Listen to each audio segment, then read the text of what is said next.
उपसंपदित है। अधिष्ठान लेंगे और अधिष्ठान लेने के बाद वो इनकी बिहार के रह करके 3 महीने तक निमित्त में पूजा वंदना और क्या कहते हैं ये प्रत्येक अर्ली मॉर्निंग इवनिंग।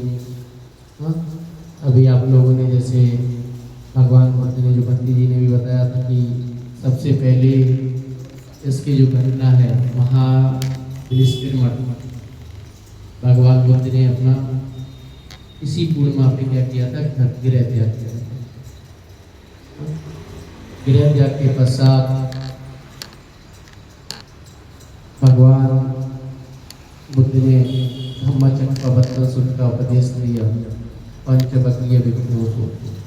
भगवान बुद्ध जब बोध गया में उनको ज्ञान की प्राप्ति होती है, जिसका होने के बाद वो बोध गया से सारनाथ की तरफ चल देते हैं।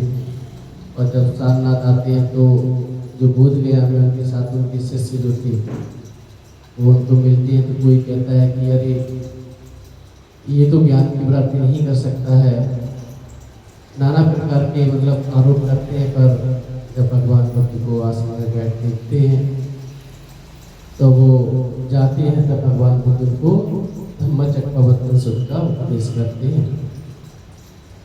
इसको करते हैं बच्चे को दैन्य हुए, बप हुए, महानाम हुए, अश्जीत हुए और भद्रीय हुए। क्रम से तो नहीं मालूम, पर 5 लोग हुए।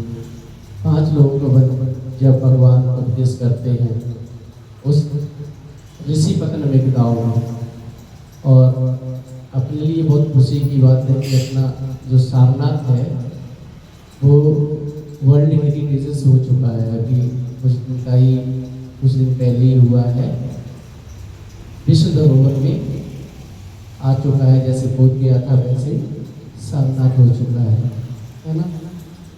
तो वर्षावास में अंते लोग रहते हैं।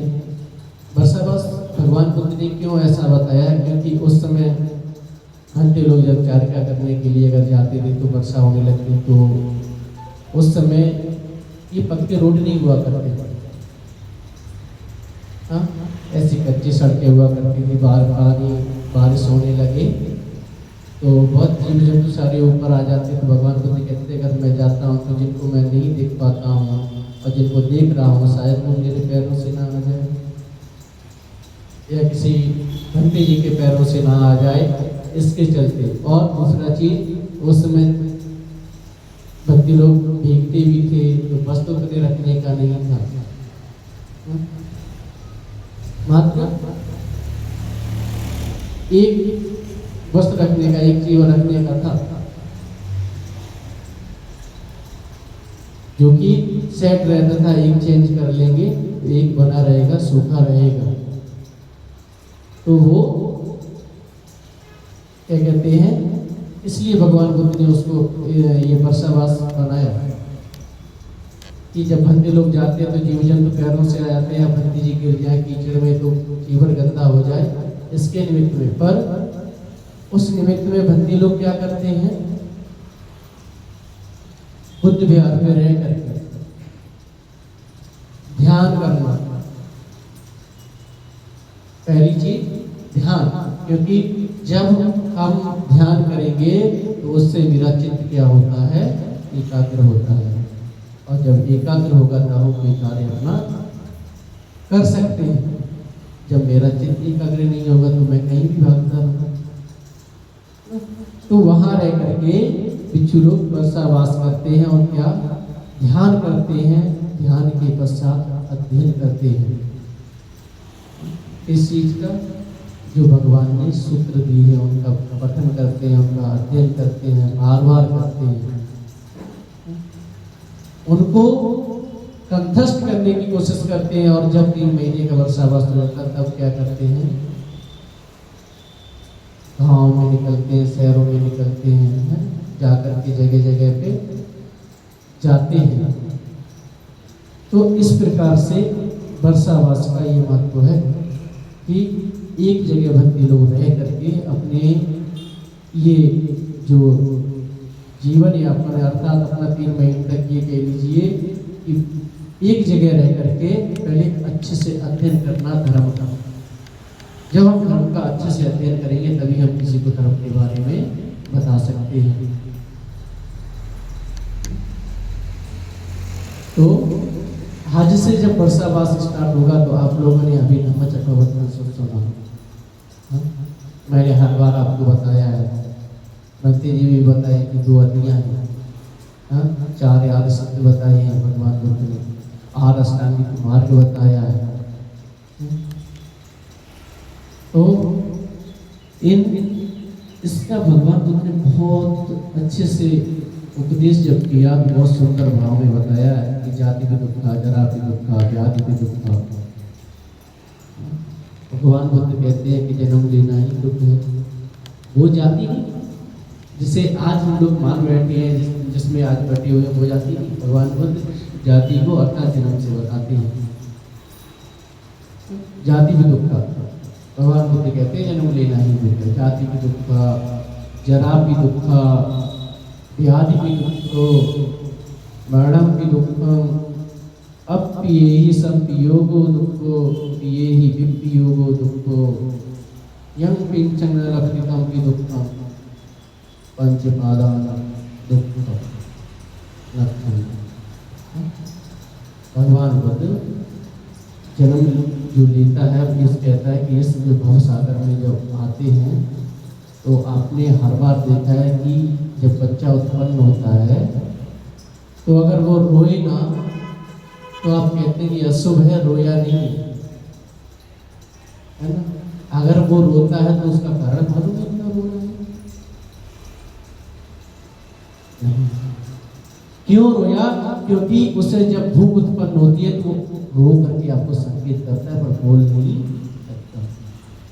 जन्म लेना दुख भगवान बुद्ध कहते हैं। अब जब माँ को तभी तो पता चलता है जब वो रोता है, जब रोएगा तभी पता चलेगा कि हाँ बच्चे को भूख लगी है, भूख उत्पन्न हुई, इसलिए वो रोया है। भगवान बुद्ध कहते हैं जाति भी दुखा, जरा भी दुखा, थोड़ा सा जरा और बढ़ो। इस संसार में आते हैं, थोड़ा सा बढ़ते हैं, हमारी वेदनाएं उत्पन्न होती हैं। हाँ, जैसे वेदनाएं उत्पन्न होती है वैसे ही हम पकड़ते हैं किसी चीज को, और जो चीज पसंद आए अगर वो ना मिले तो भी क्या है? दुख है। ऐसा भगवान बुद्ध धम्म चक्रवर्ती सुखदेव बोल रहे हैं। व्याधि भी दुख, व्याधि लग जाना, बीमारियां ग्रसित हो जाए तो कहते हैं अरे अब तो कुछ नहीं है, ये मेरी बॉडी है ना जर्जर हो चुकी है, खत्म हो गई है। कहते हैं ना भगवान मुझे कब उठा ले। क्यों? क्योंकि इससे हम बहुत पीड़ित हैं। कोई व्याधि लग जाए तो दिक्कत होती है। इस प्रकार का बताया।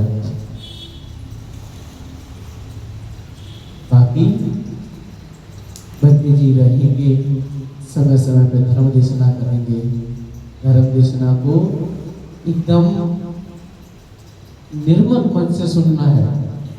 बुद्ध विहार में वहां से प्रवेश लेना है तो निर्मल मन से सुनना है। जो आपकी तृष्णाएं हैं वो उस गेट के बाहर ही छोड़ करके बुद्ध विहार में प्रवेश करें। चित्र देखो कितना सुंदर होता है। हर बार बहुत आइए, बंदी से पूछिए, बंदी से सुनिए इसको धम्म को। हर बार कहते हैं ना, भक्ति जी भी हर बार बोलते हैं सब दानंग धम्म दानंग जना। क्या है? सभी दानों में से सबश्रेष्ठ क्या है? धम्म का दान। हम धम्म को श्रवण करेंगे तभी हमारा कल्याण होगा।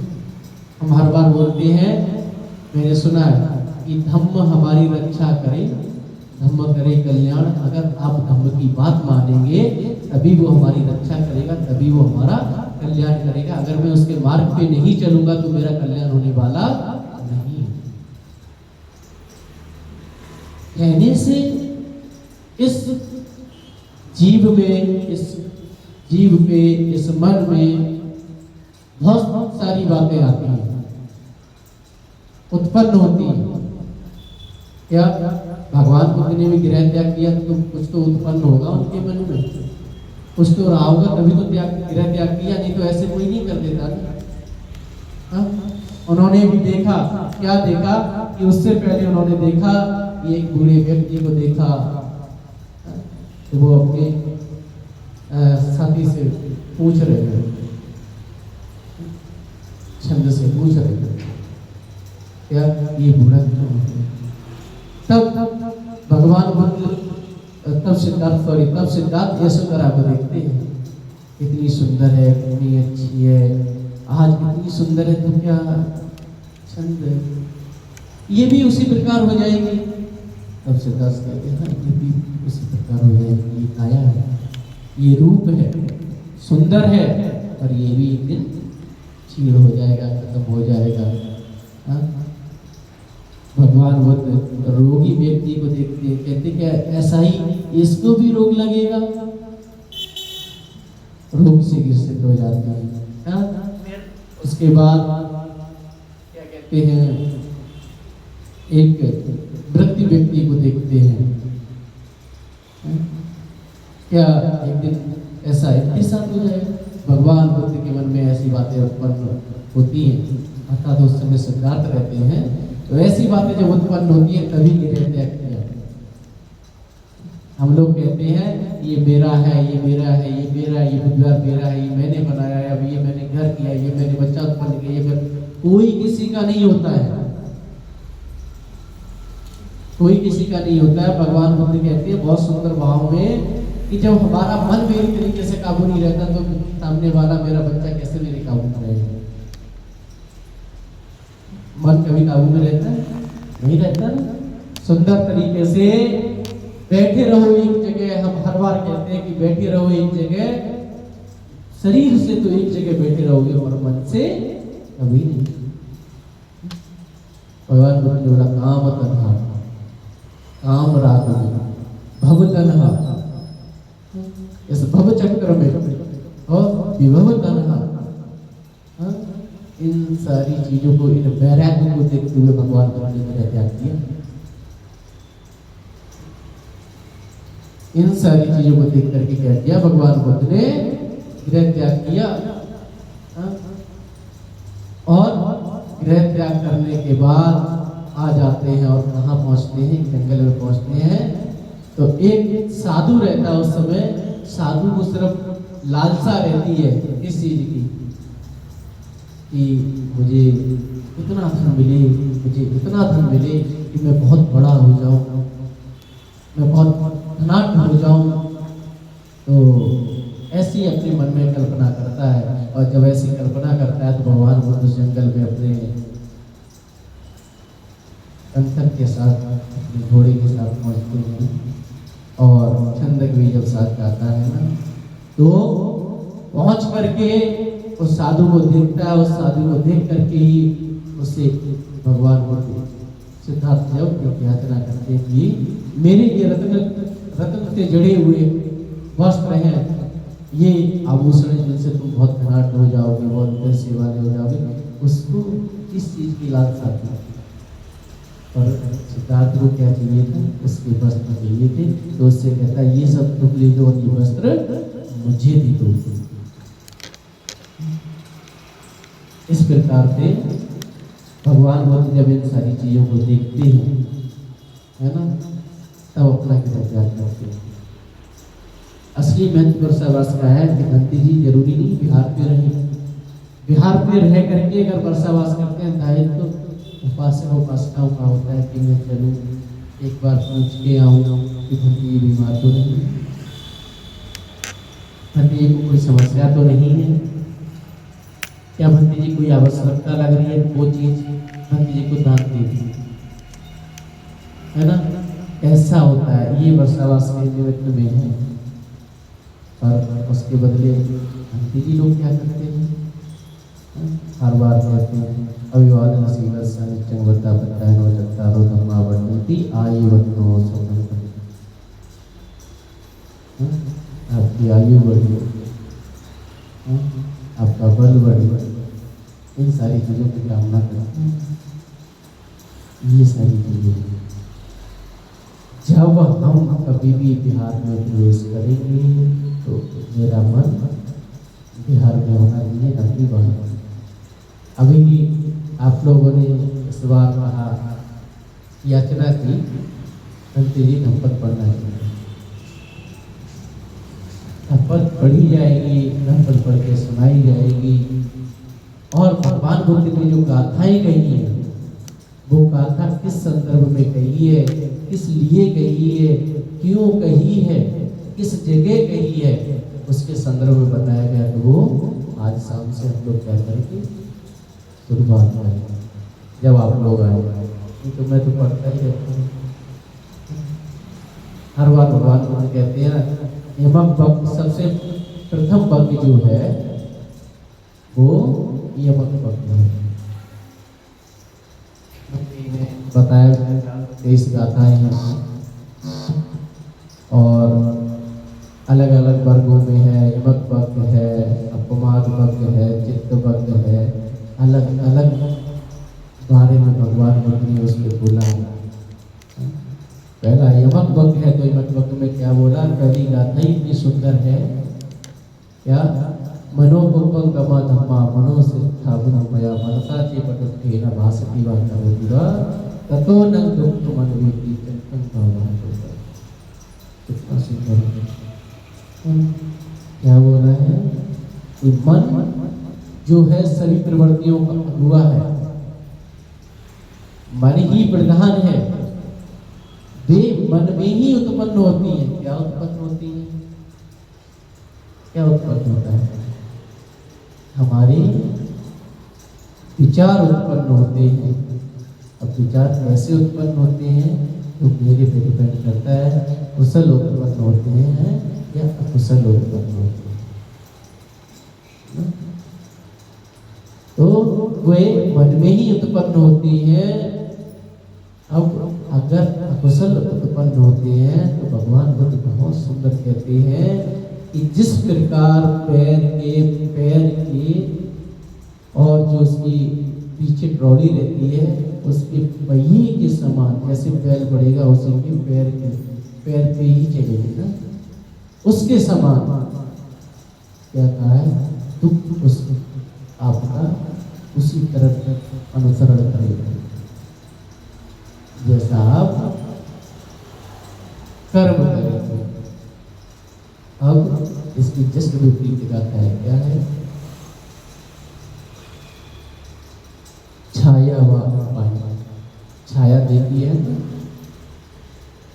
छाया मतलब आपको छाया दिखेगी जब आप बैठेंगे तो ये प्रतिबिंब दिखेगा आपको अपना।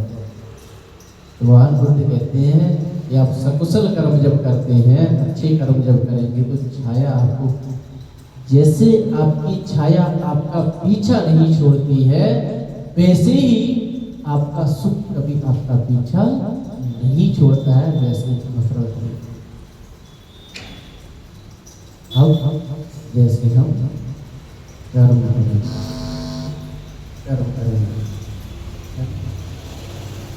तो भगवान बुद्ध की वो बताए, अतियाँ बताई, 4 आर्य सत्य बताए। 4 आर्य सत्य मैंने अभी उस दिन बताया भी था। क्या क्या था, दुख है, दुख का कारण है, दुख का निवारण है और दुख मार्ग है। तो ये 4 आर्य सत्य बताए। फिर उसके बाद भगवान बुद्ध क्या बताया है, आर्य अष्टांगिको मग्गो, मतलब आर्य अष्टांगिक मार्ग। सम्मा दिट्ठि, सम्मा संकल्पो, सम्मा वाचा, सम्मा कर्मणो, सम्मा आजीवो, सम्मा वायामो, सम्मा सति और सम्मा समाधि। तो सम्मा दिट्ठि क्या है, मेरी सम्यक दृष्टि होनी चाहिए किसी के प्रति देखने की। जब हमारी दृष्टि अच्छी होगी तभी, अगर मेरी आंखें जब जिस प्रकार का दृश्य देखेंगी वैसे अगर बसा के रखें दूसरे वाले लोग वैसा ही समझेंगे ना, वैसा ही समझेंगे ना। तो मिथ्या दृष्टि जो है ना, भगवान बुद्ध ने 62 प्रकार की बताई है। जो मिथ्या दृष्टि जो दिखती है, जो देखने का 62 प्रकार का बताया। भगवान बुद्ध ना मतलब कहीं है ना, तो हमारी दृष्टि जो है सम्यक होनी चाहिए, सम्मा संकल्प हो, मेरा जो संकल्प है ना सम्यक होना चाहिए, जिस चीज पे दृढ़ हुए हैं वही मेरा संकल्प होना चाहिए। नहीं मुझे, मैंने उस दिन बताया बिहार जाना है तो जाना है, नहीं जाना है तो नहीं जाना है, मुझे घर के कार्य करना है तो करना, मतलब संकल्प हमारा हर एक चीज के प्रति एक जगह होना चाहिए, सम्यक होना चाहिए। सम्यक मतलब ऐसे कह लो, सरल कह लो, इस प्रकार का भगवान बुद्ध ने बताया। और जब भी हम बात करते हैं, चाहे गुरु पूर्णिमा कह लो, चाहे आषाढ़ी पूर्णिमा कह लो, गुरु पूर्णिमा का अर्थ ये है कि हम जब भी अपने गुरुजन से मिलते हैं तो हम जो भी कार्य किए रहते हैं उनकी क्या करते हैं, कृतज्ञता ज्ञापित करते हैं, इसलिए इसे गुरु पूर्णिमा भी कहा जाता है। अब ये नहीं कि गुरु नशेड़ी हो, गजेड़ी हो, किसी प्रकार का भी हो, फिर भी हम उसके लिए कृतज्ञता ज्ञापन करते हैं, तो ये आपके पाप कर्म होंगे, पाप कर्म होंगे, देख करके करना चाहिए, ऐसे कर्म करना चाहिए। जब मेरा गुरु अच्छा कर रहा है, मुझे अच्छा सिखा रहा है, सीख दे रहा है मेरे बच्चों को, मुझे मार्ग बता रहा है। भगवान बुद्ध भी कहते हैं मैं मार्गदाता हूँ, मोक्षदाता नहीं हूँ, तो हम आपको सिर्फ मार्ग बता सकते हैं जिस पे आपको चलना है ना। तो हम अभी अपनी बात को यहीं पे विराम दूंगा, और विराम देने के बाद आप लोग भोजन भी लाए होंगे तो हम लोग भोजन करेंगे। और आज इस आषाढ़ पूर्णिमा या गुरु पूर्णिमा या धम्म चक्र प्रवर्तन दिवस में आप सभी के लिए मंगल मैत्री करता हूँ, दीर्घायु करता हूँ, निरोगी रहे, सुखी रहे, ऐसी कामना करता हूँ सभी के प्रति। फिर से पुनः जो दृश्य हैं, अदृश्य हैं, दिखने वाले हैं, जल में हैं, थल में हैं, सबके प्रति मैत्री करता हूँ और सबको मंगल कामनाएं करता हूँ ढेर सारी। इस गुरु पूर्णिमा पे धम्म चक्र प्रवर्तन दिवस पर सबके लिए ढेर सारी मंगल कामनाएं। और पुनः मैं अपनी बात को विराम देता हूँ। भवतु सर्वमंगलम, भवतु सर्वमंगलम, भवतु सर्वमंगलम। साधु साधु साधु।